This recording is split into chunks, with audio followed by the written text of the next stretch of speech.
السلام علیکم۔ اگست 2019 میں مودی نے یو اے ای کا دورہ کیا تھا اور اس دورے کے دوران اسے یو اے ای کی جانب سے یو اے ای کا ایک سول ایوارڈ جسے زید میڈل کہا جاتا ہے وہ دیا گیا تھا، جس کے بارے میں 19 اگست 2019 کو برطانیہ کی اس وقت کی رکن پارلیمنٹ ناز شاہ نے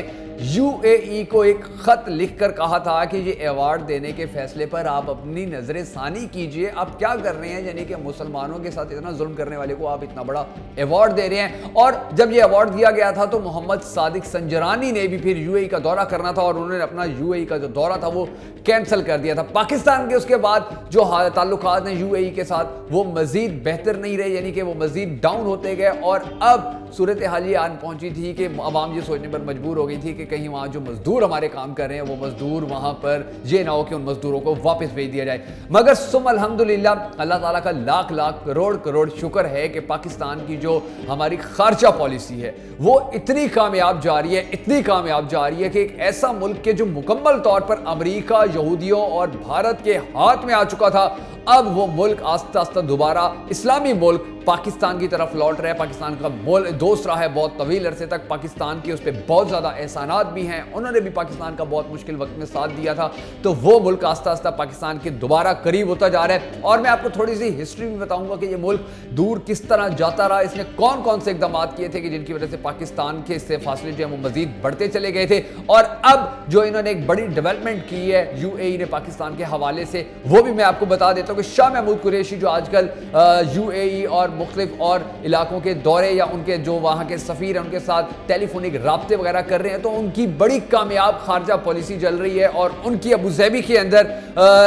اماراتی وزیر خارجہ شیخ عبداللہ بن زائد ال نہیان سے ملاقات ہوئی، اور اس ملاقات کے اندر یو اے ای نے باقاعدہ طور پر، یعنی کہ اس ملاقات کے بعد جو سب سے بڑی خبر سامنے آئی وہ یہ آئی کہ یو اے ای نے پاکستان کا جو قرضہ واپس لینا ہے اس میں توسیع کر دیا، یعنی کہ پاکستان کے ابھی تک معاشی حالات ٹھیک نہیں ہے، تو یو اے ای یہ وہی ملک ہے جو پچھلے کچھ عرصے کے دوران مزدوروں کے حوالے سے اور اپنے قرض کے حوالے سے پاکستان کو بڑا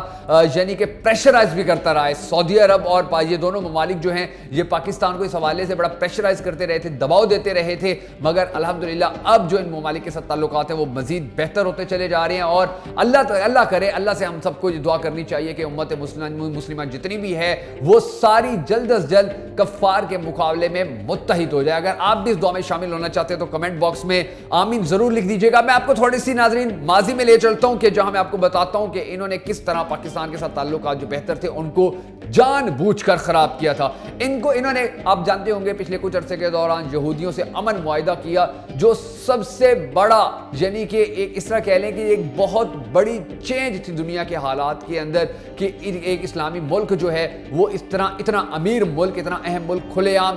جو ہے وہ یہودیوں کے ساتھ کھڑا ہو گیا اور امن معاہدہ کر لیا۔ پھر دسمبر 2020 کے اندر بھارتی آرمی چیف نے تاریخ کا پہلا ایک ہفتے کا دورہ کیا سعودی عرب اور یو اے ای کا، یعنی کہ ان کا جو دورہ تھا وہ ایک ہفتے پر محیط تھا، جس میں انہوں نے سعودی عرب کا بھی دورہ کیا اور یو اے ای بھی گئے اور وہاں کے اہم ترین لوگوں سے انہوں نے ملاقاتیں کی تھی۔ اس کے بعد جو اہم چیز سامنے آئی تھی جس کی وجہ سے ہمارے تعلقات خراب ہوئے تھے وہ تھے قرض کی واپسی کے حوالے سے مسلسل بڑھتا دباؤ، اور وہاں پر ہمارے جو مزدور تھے ان کو جو پریشانیاں لاحق تھی ان کے حوالے سے۔ جب یہ چیزیں سامنے آئی تھی پھر حکومت نے بہت زیادہ سنجیدہ اس چیز کو لیا اور یو اے ای کے ساتھ جو تعلقات ہیں، جو خراب تعلقات تھے، ان کو بہتر کرنے کی کوششیں شروع کی، اور الحمدللہ آج اس مقام پر پہنچ چکے ہیں کہ ہمیں قرض واپس مانگنے کے لیے دباؤ کا شکار کرنے والا یو اے ای آج مجبور ہے اس چیز کے اوپر۔ اس کو اب یہ بات سمجھ میں آ چکی ہے کہ پاکستان کے ساتھ تعلقات خراب کیے تو پھر کہیں کے نہیں رہے یہ، کیونکہ جو یہودی ہیں، جو کافر ہیں، انہوں نے ہمیشہ مسلمانوں کو تکلیف دی ہے، نقصان دی ہے، وہ کبھی ہمارے دوست نہیں ہو سکتے ہیں۔ یہ چیز الحمدللہ اب یو اے ای والوں کو سمجھ آنے لگ گئی ہے،